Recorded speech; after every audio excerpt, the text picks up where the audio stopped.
Good morning student, I am Pratiksha Gehlot from Sunita global school. अपने कल new chapter start किया था which is physical and chemical changes. Physical and chemical changes के बारे में अपने कल रीड किया था कि ना कौन से चेंजेस क्या होते हैं। फिजिकल चेंजेस यानी कि जो बाहर से हमें चेंजेस दिखते हैं, और केमिकल चेंजेस यानी कि जो अंदर होते हैं। आज अपन एक्टिविटी 6.7 स्टार्ट करेंगे।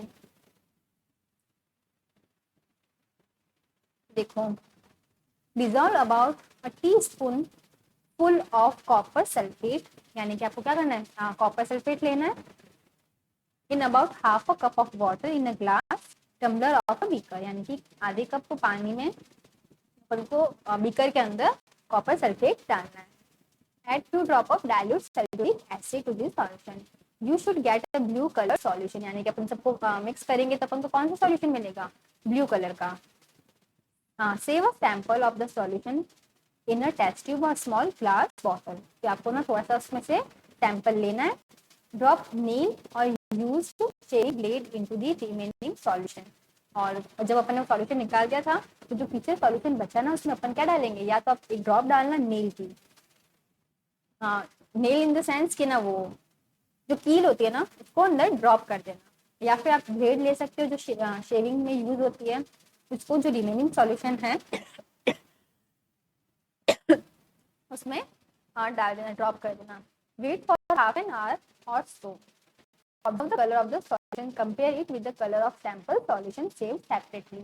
यानी आप ऑब्जर्व करोगे ना तो क्या होगा, जो ब्लेड का जो कलर है, पहले सॉल्यूशन ब्लू कलर का था, ठीक है, अब ब्लेड का जो कलर है ना वो चेंज हो जाएगा ब्राउन में, और सॉल्यूशन का जो कलर है किसमें चेंज आएगा, ग्रीन में, यानी कि change in colour of copper sulphate solution due to reaction with iron. ऐसा क्यों हो रहा है, क्योंकि इन दोनों के बीच में किसकी रिएक्शन हो गई, आयरन की और कॉपर सल्फेट की। देखो क्या हुआ, color of the solution from blue to green is due to the formation of iron sulfate। यानी कि जब अपन ने कॉपर सल्फेट सॉल्यूशन में आयरन डाला तो क्या बन गया, आयरन सल्फेट सॉल्यूशन, यानी कि कलर क्या ग्रीन हो गया, कॉपर की जगह क्या आ गया, आयरन आ गया, इस वजह से ब्लू का क्या हो गया, ग्रीन कलर हो गया।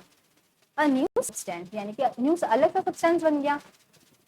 The brown deposit on the iron nail is copper. Another new substance we can write the reaction, यानी कि जो पानी में कॉपर था उसमें आ गया आयरन, यानी कि वो किसमें कलर चेंज, ग्रीन में, और जो ब्लेड का कलर था यानी कि आयरन का कलर था उसमें आ गया कॉपर, तो वो किसमें चेंज हो गया, ब्राउन में, यानी कि दोनों एक दूसरे पे ट्रांसफर हो रहे हैं। ठीक है, अब अपन देखते हैं activity number 6.8। Take about teaspoon of vinegar in a test tube. Vinegar लेना आपको एक टेस्ट ट्यूब में, add a pinch of baking soda, उसमें क्या डालना है, baking soda. You will hear a hitting and see bubble of gas coming out.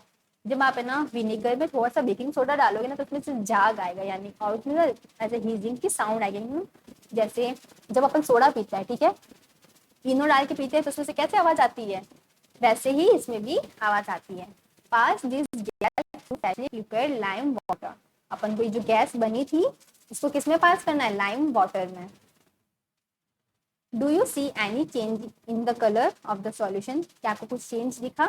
Take out the nail or the blade, has it change, sorry ये तो सीखा था। The change in the test tube is follows, यानी कि क्या क्या change हुआ, vinegar था उसमें, विनेगर में क्या है, एसिटिक एसिड होता है, और बेकिंग सोडा यानी कि एसिड और बेस, सोडियम हाइड्रोकार्बोनेट। जब अपन विनेगर में बेकिंग सोडा डाल रहे थे तो क्या फॉर्म हुआ, कार्बन डाइऑक्साइड और कुछ अदर सब्सटेंस फॉर्म हुए। The reaction between carbon dioxide and lime water is as follows. फिर अपन उस गैस को लाइम वाटर यानी कि नींबू के पानी में डाला था, तो देखो क्या क्या उसमें रिजल्ट आया। देखो जब कार्बन डाइऑक्साइड जो गैस निकल रही है उसमें अपन उसको लाइम वाटर में डाला, तो देखो क्या हुआ,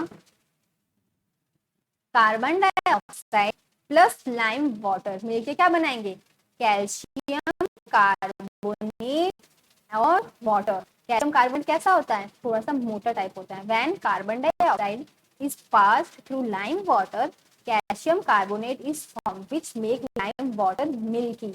यानी कि कैल्शियम कार्बोनेट बना उस वजह से जो पानी था यानी लाइम वाटर था उसका कलर मिल्क जैसा हो गया, यानी कि मिल्की कलर उसका हो गया। The turning of lime water into milky is standard test of carbon dioxide. ये किसका कार्बन डाइऑक्साइड का टेस्ट है। You will use it in chapter 10 to show the air we breathe out is rich in carbon dioxide। आप chapter 10 में पढ़ोगे कि जो अपन air breathe out करते हैं यानी कि बाहर की तरफ जो सांस छोड़ते हैं उसमें बहुत सारा कार्बन डाइऑक्साइड होता है। Activity 6.6 to 6.8 you show that in each change one or more new change substance are formed। अपन अभी इन दोनों एक्टिविटी में देखा था कि जब अपन को चेंज कर रहे हैं तो उस चेंज से एक नया ही प्रोडक्ट मिल रहा है। In activity 6.6 the ash was the new substance form when magnesium was burn in air. जब अपन एक्टिविटी 6.6 की थी तो उसमें अपन ने देखा था जब अपन मैग्नीशियम को जलाते हैं तो हमें क्या मिलता है, ऐश मिलती है यानी कि राख मिलती है। In 6.7 the reaction of copper sulfate with iron produce iron sulfate and copper। यानी जब अपन एक्टिविटी 6.7 में क्या देखा, जब अपन कॉपर सल्फेट को आयरन के साथ रिएक्ट करवाते हैं तो हमें क्या क्या मिलता है, iron sulphate and copper. Both of these are new substance. ये दोनों क्या है, न्यू सब्सटेंस है। Copper was deposited on the shaving blade of iron. अपन अभी देखा था जो ब्लेड थी, शेविंग की जो ब्लेड थी कलर ब्राउन हो गया था, इस पे क्या गया था, कॉपर। और इन एक्टिविटी 6.8 में अपन ने क्या देखा, vinegar and baking soda together produce carbon dioxide which turn lime water milky. जिससे लाइम वाटर था वो कौन से कलर में चेंज हो गया, milk. Can you name the new substance form reaction.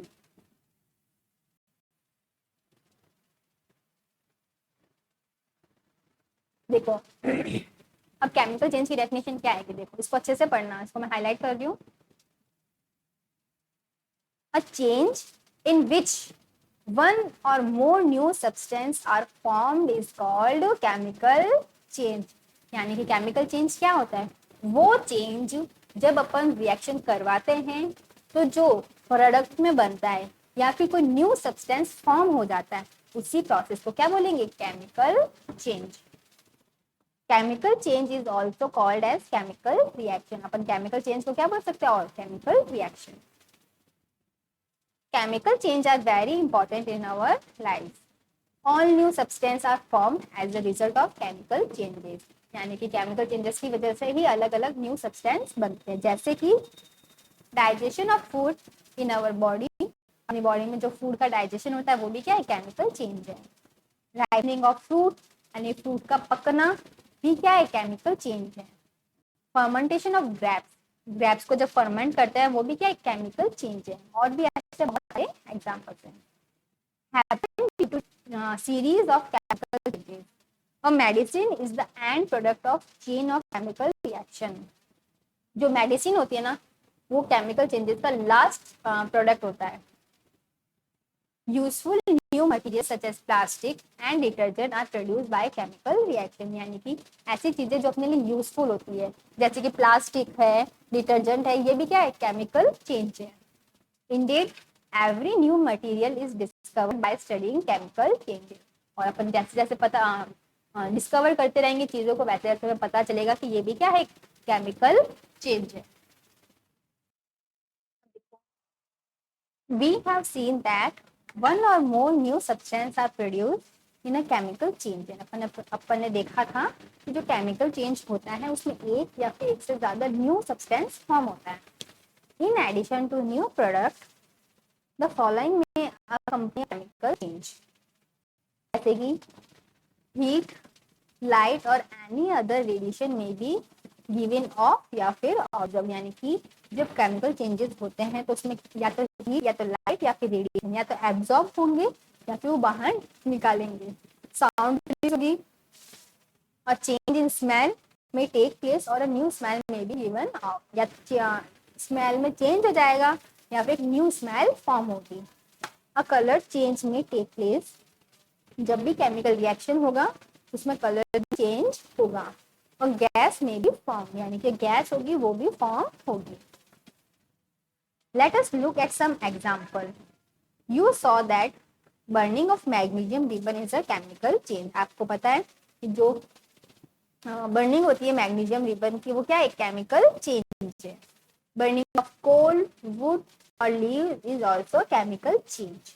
In fact burning of any substance in is a chemical change, यानी कि कोई भी जब सब्सटेंस जलता है उसको बर्न किया जाता है तो वो क्या है, एक केमिकल चेंज है।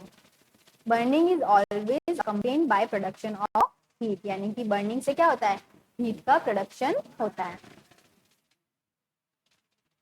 अब देखो नेक्स्ट क्या है, explosion of a fire work is chemical change, यानी कि जब पटाखे फूटते हैं, फायर वर्क होता है तो वो भी एक केमिकल चेंज है।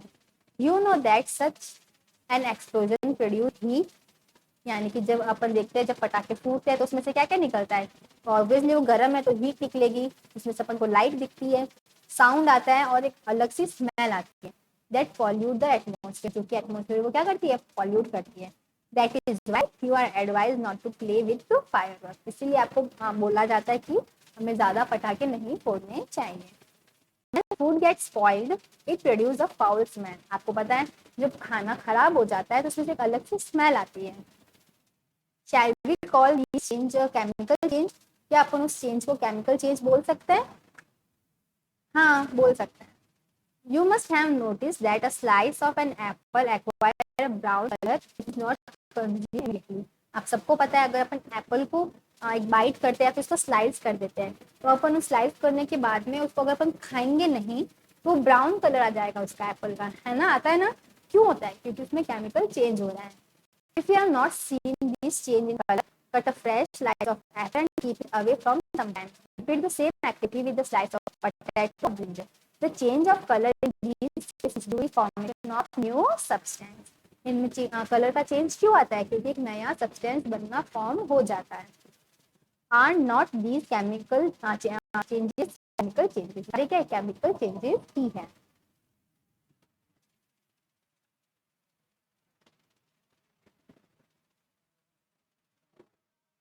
अब देखो अपना न्यू टॉपिक है रस्टिंग ऑफ आयरन। रस्टिंग यानी कि जंग लगना आयरन पे। Let us get back to rusting. This is the one change that affect iron article and slowly destroy them, यानी कि अपन देखते हैं आयरन के जो पाइप्स वगैरह होते हैं या आयरन के ब्रिजेस होते हैं इन सब पे, या आयरन की शिप वगैरह होती है तो इन सब पे अगर रस्टिंग लग जाती है, उन पर जंग लग जाती है तो वो थोड़े टाइम में ही डिस्ट्रॉय हो जाते हैं। Since iron is used in making bridges, ships, cars, truck bodies, and many other articles, the monetary loss due to rusting is huge. इसीलिए जब जंग लग जाती है इन सब चीज़ों पे तो बहुत बड़ा लॉस होता है, बहुत बड़े अमाउंट में लॉस होता है। The process of rusting can be represented by the following. देखो अब रस्टिंग का प्रोसेस क्या होता है, आयरन होता है, आयरन को बोल सकते हैं Fe, वो ऑक्सीजन के साथ रिएक्ट करता है जो कि एयर में प्रेजेंट होती है, प्लस पानी के साथ। आयरन जब वाटर और ऑक्सीजन के साथ जब रिएक्ट करेगा तो वो सब्सटेंस को रस्ट कर देगा, यानी कि उस पर जंग लग जाएगी और वो क्या फॉर्म करेगा, आयरन यानी कि Fe2O3। From rusting, the presence of both oxygen and water is essential. यानी कि कोई भी चीज अगर रस्ट हो रही है तो उसमें अपन को हमेशा याद रखना कि रस्ट कैसे हुई थी ये चीज, क्योंकि इसमें ऑक्सीजन और पानी लग गया था। In fact, if the content of moisture in air is high, which means if it is more humid, rusting become faster. अगर आपने ह्यूमिड आसपास का जो इन्वायरमेंट है उसमें मॉइस्चर है यानी कि पानी प्रेजेंट है तो रस्टिंग और ज्यादा फास्ट हो जाती है। So how do we prevent rusting, तो हमें रस्टिंग को कैसे रोकना चाहिए। Prevent iron articles from coming in contact with oxygen or water or both, यानी कि ऐसे जो आर्टिकल्स है, ऐसे कुछ चीजें हैं जो कि आयरन से बनी हुई है तो उसको ऑक्सीजन और वाटर के कांटेक्ट में आने से उसको रोकना चाहिए। One simple way is to apply a coat of paint और सबसे अच्छा तरीका क्या है, जो आयरन का जो आपके पास आर्टिकल है उसके ऊपर कलर कर दो या फिर उस पर ग्रीस कर दो। In fact these coats should be applied regularly to prevent rusting. आप चाहो तो डेली डेली भी उस पर कोटिंग करते रहो। Another way is to deposit layer of metal like chrome or zinc on। एक और तरीका क्या है, जो आर्टिकल है आपका आयरन का उस पर आप क्रोमियम की जिंक कोटिंग कर दो या फिर उसकी लेयर चढ़ा दो ताकि आयरन ऑक्सीजन के कांटेक्ट और वाटर के कांटेक्ट में नहीं आए।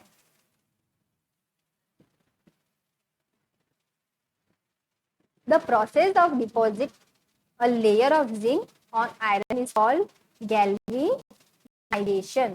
यानी कि क्या है, जो आयरन पे अगर अपन जिंक की कोटिंग कर रहे हैं, जिंक की लेयर लगा रहे हैं, इस प्रोसेस को क्या बोलेंगे, galvanization. The iron pipes we use in our homes carry water are galvanized to prevent rusting. जो अपने घरों में आयरन के जो पाइप होते हैं ना, उसको पानी से बचाने के लिए उस पे ना गैल्वेनाइज्ड किया जाता है। गैल्वेनाइज यानी कि उस पे जिंक की कोटिंग की जाती है। You know that ships are made up of iron and a part of them remain under water. यानी कि आपको पता है शिप हमेशा पानी में रहती है। On the part about the water also water drop keep finding the outer surface. तो शिप के आउटर सरफेस से हमेशा पानी लगा हुआ रहता है। Moreover the water of the sea contain many salt. आप सबको पता है समुद्र में नमक भी होता है। तो salt water make the process of formation faster.